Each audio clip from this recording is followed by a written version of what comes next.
आज की कहानी है संपत्ति का बंटवारा। एक गांव में एक वृद्ध जमींदार रहता था। उसकी बहुत उम्र हो चली थी। एक बार जब वह बीमार पड़ा तो उसे लगा कि अब उसके जाने का समय आ गया है।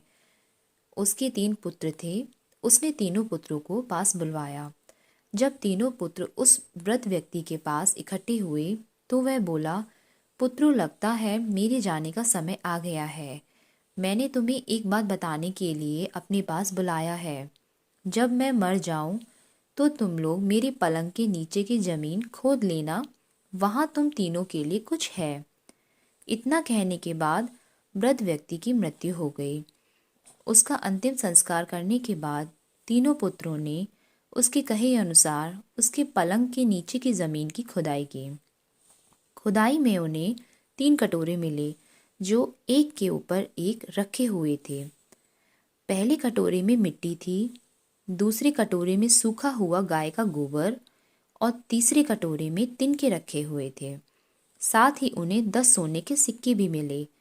तीनों पुत्रों को तीनों कटोरों और 10 सोने के सिक्कों की पहेली का अर्थ समझ नहीं आ रहा था, लेकिन उन्हें इतना अवश्य समझ आ गया था कि ऐसा करने के पीछे उनके पिता का अवश्य कोई प्रयोजन रहा होगा। इस पहेली को सुलझाने के लिए तीनों ने तेनालीराम के पास जाने का निश्चय किया। तेनालीराम के पास पहुंचकर उन्हें पूरी बात बताकर उन्होंने पूछा, चाचा, आप तो पिताजी के बहुत अच्छे मित्र थे। क्या मृत्यु पूर्व पिताजी ने इस बारे में आपसे कोई चर्चा की थी?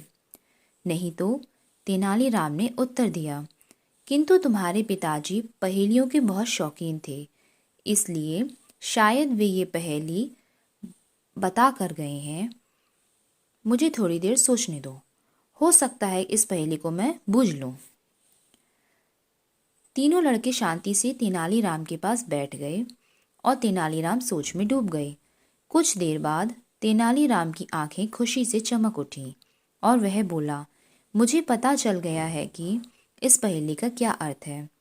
तो चाचा जी, जल्दी से हमें भी इस पहेली का अर्थ बताइए। तीनों पुत्र बोले।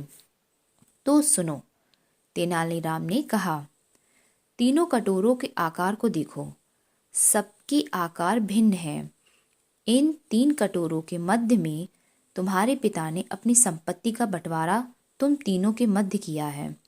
सबसे बड़ा कटोरा सबसे बड़े पुत्र की मिली संपत्ति को दर्शा रहा है।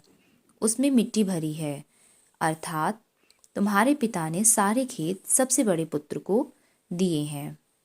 दूसरा कटोरा मझले पुत्र की संपत्ति को दर्शा रहा है। उनमें गाय का सूखा गोबर है, अर्थात सारे मवेशी मझले पुत्र को मिलेंगे। तीसरा कटोरा सबसे छोटे पुत्र की संपत्ति को दर्शा रहा है। उसमें तिनके भरे हैं जो सुनहरे रंग के हैं, अर्थात सारा सोना सबसे छोटे पुत्र के हिस्से को आया है। इतना कहकर तेनालीराम चुप हो गया। अब तीनों पुत्र बोले, चाचा जी, एक बात समझ नहीं आ रही, पिताजी ने ये 10 सोने के सिक्के किसके लिए छोड़े हैं? ये मेरा मेहनताना है। तुम्हारे पिताजी कोई भी काम मुफ्त में नहीं करवाते थे।